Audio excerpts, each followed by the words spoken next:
مزید اچھی ویڈیوز کے لیے ہمارے چینل کو سبسکرائب کیجیے۔ ایک عورت رسول اللہ صلی اللہ علیہ وآلہ وسلم کے پاس آئی اور اپنے شوہر کی شکایت کی کہ وہ بہت زیادہ اپنے دوستوں کو گھر میں دعوت دیتا رہتا ہے اور وہ تھک جاتی ہے کھانے بنا بنا کے اور ان کی مہمان نوازی میں۔ رسول اللہ صلی اللہ علیہ وآلہ وسلم نے کوئی جواب نہیں دیا اور وہ عورت واپس چلی گئی۔ کچھ دیر بعد رسول اللہ صلی اللہ علیہ وآلہ وسلم نے اس عورت کے شوہر کو بلوایا اور فرمایا، آج میں تمہارا مہمان ہوں۔ وہ آدمی بہت خوش ہوا اور گھر جا کے اپنی بیوی کو بتایا کہ آج رسول اللہ صلی اللہ علیہ وآلہ وسلم ہمارے مہمان ہیں۔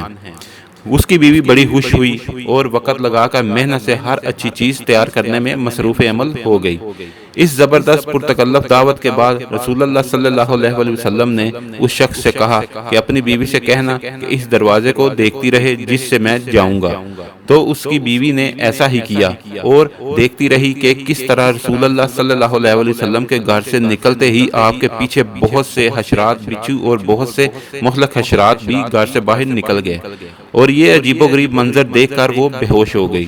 جب وہ رسول اللہ صلی اللہ علیہ وآلہ وسلم کے پاس آئی تو آپ نے فرمایا کہ یہ ہوتا ہے جب تمہارے گھر سے مہمان جاتا ہے تو اپنے ساتھ ہر طرح کے خطرات، مشکلات اور آزمائشیں اور مہلک جاندار گھر سے باہر لے جاتا ہے، اور یہ اسی وجہ سے ہوتا ہے کہ جو تم محنت کر کے اس کی خدمت میں دارت کرتی ہو۔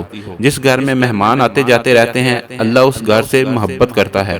اس گھر سے بہتر اور کیا ہو کہ جو ہر چھوٹے بڑے کے لیے کھلا رہے۔ ایسے گھر پر اللہ کی رحمتیں اور بخششیں نازل ہوتی رہتی ہیں۔ رسول اللہ صلی اللہ علیہ وآلہ وسلم نے فرمایا، جب اللہ کسی کا بھلا چاہتے ہیں تو اسے نوازتے ہیں۔